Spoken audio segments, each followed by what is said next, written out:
یہ 19ویں کی عجیب و غریب رات تھی. ایک مرتبہ مولا کائنات کو ایک بیٹی نے کہا، ہر رات ایک بیٹا بیٹی دعوت کرتا. پہلے دن مولا حسن نے کہا بابا آج میرے ساتھ افطار کر لیجئے. دوسرے دن مولا حسین نے کہا بابا جان میرے پاس افطار کر لیجئے. ہر روز کوئی نہ کوئی بیٹا یا بیٹی کہہ دیتا. آج ایک دن جناب ام کلثوم نے کہا بابا جان اگر میرے پاس افطار کر لیجئے. ہاں بیٹی میں آپ کے پاس افطار کروں گا. اب اگر بیٹی کوئی ایسی ہونا کہ جناب ام کلثوم جیسی، بابا جان میں آپ کے لیے خود اپنے ہاتھ سے روٹی بناؤں گی. روٹی کا اہتمام کیا. بی بی نے ساتھ میں دودھ یا دہی رکھ دیا، سرکہ رکھا. جیسے کھانا رکھا کہا بیٹی آپ جانتی ہیں نا آپ کے بابا کبھی 3 چیزوں سے افطار نہیں کرتے، میں 2 سے زیادہ کھانے استعمال نہیں کرتا. ایک مرتبہ جناب ام کلثوم نے سرکہ ہٹانا چاہا، کہا نہیں بیٹی یہ دہی ہے، یہ جو دودھ ہے یہ ہٹا لیجئے، میں خشک روٹی سرکے کے اندر رکھ کے کھا لوں گا. ایک مرتبہ جناب امیر نے پہلا لقمہ لیا، دوسرا لقمہ کیا، کہا بیٹی بس بہت ہے. کہا بابا جان کیا بات ہے آپ کھانا افطار کیوں نہیں کر رہے؟ کہا بیٹی میں خدا کی بارگاہ میں خالی پیٹ جانا چاہتا ہوں. ایک مرتبہ جناب ام کلثوم کے آنسو بہنے لگے، بابا خدا کی بارگاہ میں جانے کی باتیں کر رہے ہیں، اگر پردیس ہو زینب ام کلثوم جیسی بیٹیاں ہو یہ پتہ چلے بابا جانے والے ہیں، بیٹیاں تڑپنے لگتی ہیں. جناب ام کلثوم نے بہنوں کو بتایا ہوگا، بابا فرما رہے میں خدا کی بارگاہ میں خالی پیٹ جانا چاہتا ہوں. اجرکم اللہ. ساری بیٹیاں تڑپنے لگی. میرے مولا نے آواز دی بیٹا حسن آپ بھائیوں کو لیجئے کوفے کے دروازوں کی حفاظت کریں. کہا بابا جیسا آپ کو حکم، لیکن آج ہماری باری نہیں ہے. کہا بیٹا میں بھی جانتا ہوں لیکن چلے جائیے. جانتے ہیں کیوں؟ مولا نہیں چاہتے تھے کوئی بیٹوں کے سامنے باپ پہ تلوار اٹھائے. ایک مرتبہ مولا علی نے ایک مرتبہ کہا میرے سارے بیٹے کوفے کے دروازوں کی حفاظت کے لیے چلے جائیں. آخری جملے سن لیجیے، مولا نے بیٹیوں سے کہا بیٹیوں الوداع. ساری بیٹیاں صحن میں نکل آئی. بابا یہ کیا حالت بنا رکھی ہے؟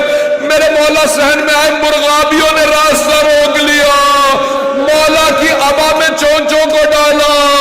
اب جناب زینب سے رہا نہیں گیا. کہا بابا کبھی آج تک ہم نے یہ حالت نہیں دیکھی، یہ مرغابیاں یہ بطخیں یہ پرندے آپ کا راستہ نہیں روکتے.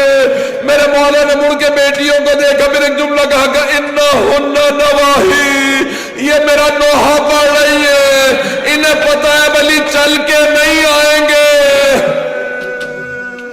پرندوں کو پہلے پتہ چل جاتا ہے. ایک مرتبہ میرے مولا نے خدا حافظ کیا، پھر ایک جملہ کہا زینب میرے بیٹوں سے کہنا انہیں اگر وقت پہ دانا پانی نہ دے سکے آزاد کر دے.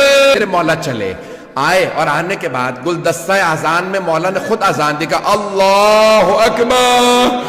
بیٹیوں کے کانوں میں آواز آئی. ایک بیٹی نے رو کے کہا بابا کی آواز میں کتنا درد ہے.